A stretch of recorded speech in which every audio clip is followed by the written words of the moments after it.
రోజా వ్యాఖ్యలకు నగర MLA Bhanuprakash counter ఇచ్చారు. వైసీపీని ప్రజలు 11 సీట్లకి పరిమితం చేసినా ఆ పార్టీ నేతల తీరు మారలేదన్నారు. జగన్ను ఏకవచనంతో మాట్లాడించాలని అనుకుంటున్నారా అని భానుప్రకాష్ ప్రశ్నించారు.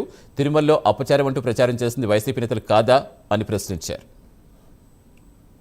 ఇవాళ రోజా మాట్లాడడం మనం చూసాం. ఆమె వాడిన భాష కానీ పదజాలం కానీ నిజంగా చెప్పాలంటే యావత్ ఆంధ్ర రాష్ట్రం కూడా అసహించుకునే పరిస్థితి కనపడతా ఉంది. మొత్తం ఆంధ్ర రాష్ట్రం, యావత్ ఆంధ్ర రాష్ట్రం అన్ని జిల్లాల్లో ఇక్కడ అక్కడని కాకుండా మొత్తం చేత్కరించుకొని 11 సీట్లకు పరిమితం చేస్తే కూడా ఇంకా కూడా బుద్ధి రాకుండా ఏదంటే అది మాట్లాడుతూ ఉంది. నిజంగా చెప్పాలంటే జగన్మోహన్ రెడ్డి గాడు అని మాతో అనిపించాలని చెప్పి ఉరువులు ఆడుతున్నట్టుంది ఆమె. అంటే జగన్మోహన్ రెడ్డిని తిట్టించాలని ఉంది.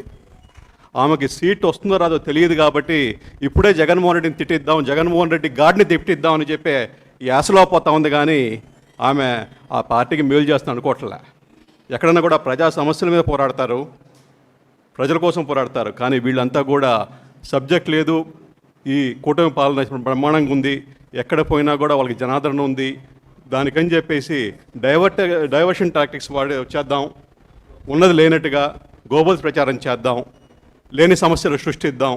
మనం చూసాం తిరుమలలో బీరు బాటిల్ తీసుకెళ్ళేసి మళ్ళీ దాన్నే వీడియోలు పెట్టి తీసి మొత్తం కూడా అపచారం చేసినట్టు. అంటే వాళ్ళే బీరు బాటిల్ పెడతారు, సీసాలు పెడతారు, వాళ్ళు మళ్ళీ పోయేసి దాన్ని తీసి మొత్తం అపచారం జరిగిందని ప్రచారం చేస్తారు. అంటే వాళ్ళు ఎక్కడికన్నా దిగజాడడానికి